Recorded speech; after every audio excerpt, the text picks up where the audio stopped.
नमस्कार, मैं हूँ शालिनी और आप देख रहे हैं बीबीएन भव्य भारत न्यूज। चलिए शुरू करते हैं आज की मुख्य खबरें। दाऊद का करीबी सलीम डोला लाया गया भारत। 5,000 करोड़ के ड्रग्स कार्टेल का मास्टरमाइंड इस्तांबुल में पकड़ा गया। भारतीय एजेंसियों को उस समय बड़ी कामयाबी हाथ लगी जब 5,000 करोड़ के ड्रग्स कार्टेल का मास्टरमाइंड सलीम डोला को तुर्की में पकड़े जाने के बाद भारत लाया गया है। डोला दाऊद का करीबी है। भारत लाए जाने के बाद उसे पूछताछ जारी है। अंडरवर्ल्ड डॉन दाऊद इब्राहिम के खास सहयोगी और 5,000 करोड़ रुपए के ग्लोबल ड्रग कार्टेल का कथित मास्टरमाइंड सलीम इस्माइल डोला तुर्की में गिरफ्तारी के बाद भारत लाया गया है।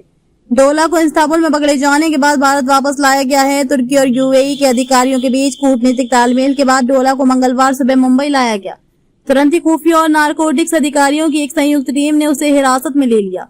ड्रग्स नेटवर्क का बड़ा सप्लायर है डोला। दाऊद के करीबी सहयोगी सलीम इस्माइल डोला से इस समय एक अज्ञात जगह पर पूछताछ की जा रही है।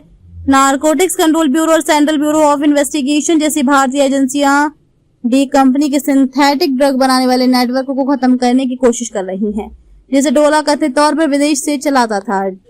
डी कंपनी का ड्रग सप्लायर समेत अन्य क्राइम में डोला शामिल रहा है। नशीले पदार्थों के खिलाफ बड़ी कार्रवाई में गैंगस्टर दाऊद इब्राहिम का सहयोगी डोला भारत रिपोर्ट किया गया है। डोला को भारत भेजा जाना अंडरवर्ल्ड के नशीले पदार्थों के व्यापार के लिए एक बड़ा झटका माना जा रहा है। आरोप है कि ये गैंगस्टर विदेश से ही डी कंपनी के नशीले पदार्थों से जुड़े ऑपरेशंस के एक बड़े हिस्से को संभाल रहा था। सलीम डोला के इस्तांबुल में पकड़े जाने के एक दिन बाद उसे भारत डिपोर्ट किया गया है। उसके प्रत्यर्पण को अंडरवर्ल्ड के नशीले पदार्थों के व्यापार के लिए बड़ा झटका माना जा रहा है। ये गैंगस्टर कथित तौर पर विदेश से ही डी कंपनी के नशीले पदार्थों के ऑपरेशन का एक बड़ा हिस्सा संभाल रहा था। उसका कथित कार्टेल हर साल 5,000 करोड़ रुपए से ज्यादा का नशीले पदार्थों का नेटवर्क चला रहा था, जबकि इस अंतर्राष्ट्रीय सिंडिकेट की कमाई का कोई अनुमान उपलब्ध नहीं। सलीम डोला को डिपोर्ट किया जाना भारतीय अधिकारियों के लिए बड़ी कामयाबी है। इसकी शुरुआत जून 2025 में ही हो गई थी।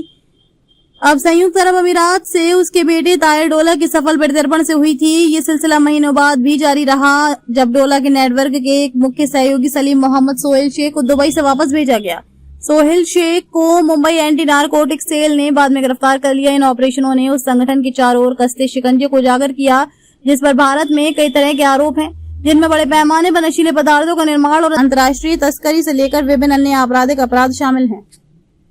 तो अभी तक के लिए इतना ही। मैं शालिनी आपसे विदा लेती हूँ। अगली खबर में फिर मुलाकात होगी एक और खास खबर के साथ। तब तक के लिए बने रहिए बीबीएन भव्य भारत न्यूज के साथ। नमस्कार।